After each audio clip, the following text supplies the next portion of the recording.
السلام علیکم ورحمۃ اللہ وبرکاتہ۔ بسم اللہ الرحمن الرحیم وبہ نستعین۔ ناظرین کرام، ہماری آج کی گفتگو کا عنوان ہے حج میں توحید کے مظاہر۔ انسان کی زندگی کا مقصد اللہ کی عبادت ہے۔ کائنات کی تخلیق صرف توحید کے لیے کی گئی ہے۔ جنت و جہنم کا وجود بھی توحید ہی کے لیے ہے۔ اس میں اللہ رب العالمین نے پیغمبروں کو بھیجا دعوت توحید کے لیے۔ تو توحید انسان کی زندگی کا سب سے بڑا مقصد ہے۔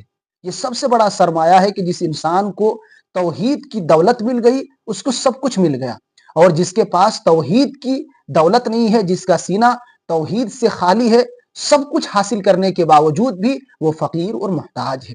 اللہ رب العالمین کی عبادتوں کو جو ہم انجام دیتے ہیں، ساری عبادتوں میں توحید کا اظہار ہے، ساری عبادتوں میں توحید نظر آتا ہے۔ وہیں اگر ہم اور آپ حج کو بھی دیکھیں گے تو حج پورا کا پورا توحید کے اوپر مشتمل ہے۔ اس میں کئی مقامات پر آپ توحید کے مظاہر کو دیکھیں گے، اللہ رب العالمین کی وحدانیت کے تصور کو آپ دیکھیں گے۔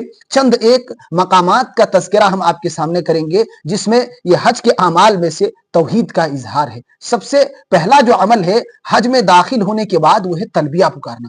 تو اس تلبیہ میں بھی توحید کا اعلان ہے۔ اللہ کے نبی صلی اللہ علیہ وسلم جو دعا سکھلائے ہیں، جو تلبیہ سکھلائے ہیں، وہ تلبیہ توحید کے اوپر مشتمل ہے۔ لبیک اللہم لبیک لبیک لا شریک لک لبیک ان الحمد والنعمت لک والملک لا شریک لک۔ مشرکین مکہ اس تلبیہ میں شرک کیا کرتے تھے کہ لبیک اللہم لبیک لا شریک لک لبیک الا شریکا هو لک تملک ہوا مملک۔ یہ الفاظ کا اضافہ کرتے تھے جو شرک پر مشتمل ہے۔ اللہ کے نبی صلی اللہ علیہ وسلم نے روکا کہ اس کے اضافے کی ضرورت نہیں ہے، یہ شرک ہے اور اسی پر اکتفا کرو جو اس سے پہلے کہے ہوں۔ لہذا یہ پہلی چیز ہے۔ دوسری چیز، اگر حج کے اعمال کو دیکھیں گے تو ان اعمال میں جو ہم احرام پہنتے ہیں، اس لباس میں بھی توحید کا اظہار ہے کہ انسان امیر ہوں، غریب ہوں، فقیر ہوں، کوئی بھی ہوں، سب ایک ہی لباس میں وہی عاجزی اور انکساری کا اظہار، وہی سفید کپڑے سب پہنے ہوئے ہیں۔ یہاں کسی کا کوئی امتیاز نہیں ہے۔ اس اعتبار سے یہ ثبوت دیا جاتا ہے کہ بڑائی کا مستحق، کبریائی کے حقدار، اور بڑائی کسی کو جچتی ہے تو وہ اللہ رب العالمین ہی کو جچتی ہے، اور وہی بڑائی اور کبر کا مستحق ہے، کسی اور کے لیے زبان نہیں دیتا۔ سب انسان عاجزی اور انکساری کے اظہار کے ساتھ اس عمل کا آغاز کرتے ہیں، اور اس میں کسی کو وہ بڑھوتری حاصل نہیں ہوتی ہے جس سے وہ اپنے آپ کو بڑا جتلا سکے۔ لہذا اس لباس میں بھی مساوات کا درس ہے۔ اس لباس میں بھی ایک اللہ کے آگے سر جھکانے اور اس کے حکم کے تابع اور اس کو بڑا سمجھتے ہوئے اپنے آپ کو اس کے سامنے کمزور بنانے کا یہ بھی ایک مظہر ہے جو حج کے اعمال میں سے ہم اور آپ دیکھتے ہیں۔ اسی طریقے سے حج میں ایک مظہر جو ہم دیکھتے ہیں توحید کا، وہ ہے خانہ کعبہ کا طواف۔ انسان دنیا کے کسی بھی خطے سے آئے ہوں، سب اسی گھر کا طواف کرتے ہیں۔ وہی 7 چکر ہیں، وہی طریقے ہیں، وہی دعائیں ہیں، وہی سارے اعمال ہیں۔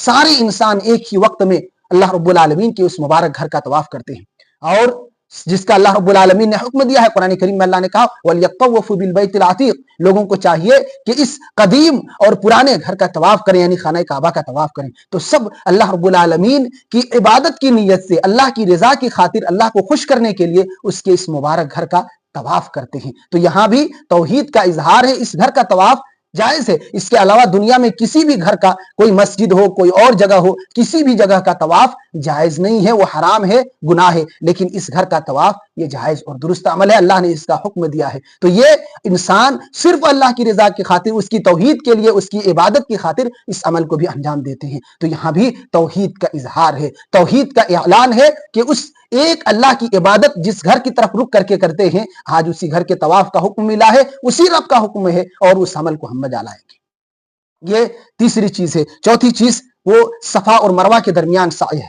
اس میں بھی توحید کا اعلان ہے۔ حج کے اعمال میں سے یہ عمل بھی بہت بڑا عمل ہے، اس میں بھی توحید کا اعلان ہے۔ نبی کائنات صلی اللہ علیہ وسلم جب صفا پہاڑی پر چڑھنے لگے، پہاڑی پر چڑھ کر جو آپ نے دعا کی ہے وہ دعا توحید کے اوپر مشتمل ہے، وہ دعا توحید کے اوپر مشتمل ہے۔ اللہ کے نبی صلی اللہ علیہ وسلم جو دعا پڑھیں گے، اللہ اکبر اللہ اکبر اللہ اکبر لا الہ الا اللہ وحدہ لا شریک لہ لہ الملک ولہ الحمد وہو علی کل شیء قدیر لا الہ الا اللہ وحدہ وانجز وعدہ ونصر عبدہ وہزم الاحزاب وحدہ۔ تو یہ دعا آپ دیکھ لیں توحید کے اوپر مشتمل ہے، اور توحید کے ذریعہ نصرت، فتح مندی اور غلبے کی بات کہی گئی ہے۔ تو یہ دعا صفا پر بھی 3 دفعہ پڑھیں گے، مروہ پر بھی 3 دفعہ پڑھیں گے۔ تو پورے سعی کے دوران صفا اور مروہ میں یہ 7 چکروں میں یہ دعا پڑھی جائے گی اور یہ دعا توحید کے اوپر مشتمل ہے۔ اس کے علاوہ میدان عرفات میں وقوف اور وہاں ٹھہرنا، وہاں قیام کرنا، اس میں بھی توحید کا اعلان ہے کہ ساری انسانیت جتنے لوگ حج کے قصد سے آئے ہوئے ہیں اور حج کے ارادے سے وہاں تشریف لائے ہیں،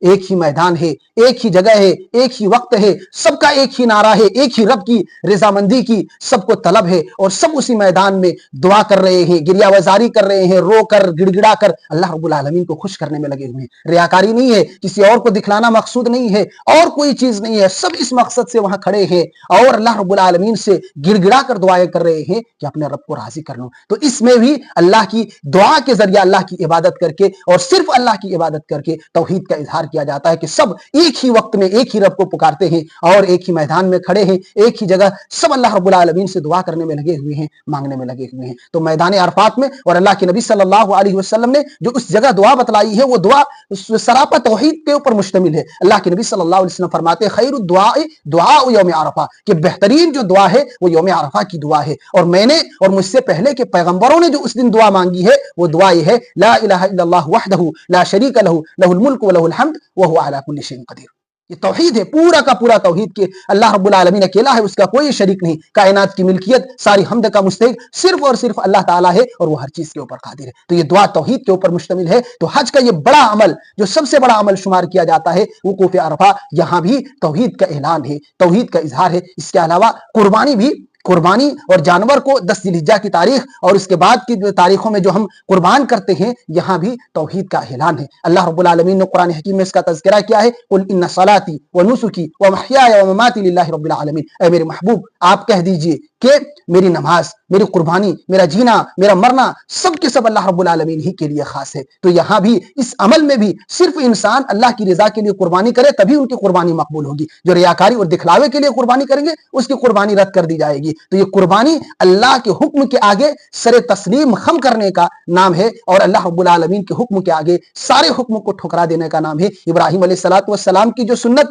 ہے، ان کی جو سیرت سے ہم یہ اخذ کرتے ہیں وہ یہی تو ہے کہ اولاد جیسی محبوب چیز بھی اللہ کے حکم سے اور اللہ کی رضا کی خاطر اللہ رب العالمین کی راہ میں قربان کرنے کے لیے وہ تیار ہو جاتے ہیں۔ تو یہ قربانی اللہ کی اطاعت کا سبق دیتی ہے، اور یہ قربانی صرف اللہ کے لیے جائز ہے، کسی اور کے لیے جائز نہیں ہے۔ تو اس عبادت کو بھی اللہ کے لیے خاص کیا جاتا ہے، یہاں سے توحید کی جھلک نظر آتی ہے۔ المہم یہ پورا حج جو ہم اور آپ دیکھ رہے ہیں یہ لا الہ الا اللہ کی عملی تفسیر ہے، اور حضرت ابراہیم علیہ السلام کی توحیدی دعوت کی یہ تجدید ہے جس کو ہم اور آپ حج کا نام دے رہے ہیں۔ تو یہ پورا کا پورا حج توحید کے اوپر مشتمل ہے، لہذا توحید کو ہم لازم پکڑیں، توحید پر قائم رہیں، شرک سے اپنی زندگی کو پاک و صاف رکھیں، اللہ کی رضا کی خاطر صرف اسی کی عبادت کریں، اور کسی اور کے سامنے سر نہ جھکائیں، کسی اور سے نہ مانگیں، کسی اور سے حاجت روائی اور مشکل کشائی ہرگز نہ کریں، بلکہ اللہ رب العالمین ہی کو ان سارے اوصاف کے لیے خاص کر دیں، اسی سے مانگیں، اسی سے لو لگائیں، صرف اسی کی عبادت کریں اور شرک سے دامن کو بچائے رکھیں۔ اللہ رب العالمین ہم سب کو توحید کے اوپر قائم و دائم رہنے کی توفیق عطا فرما، آمین۔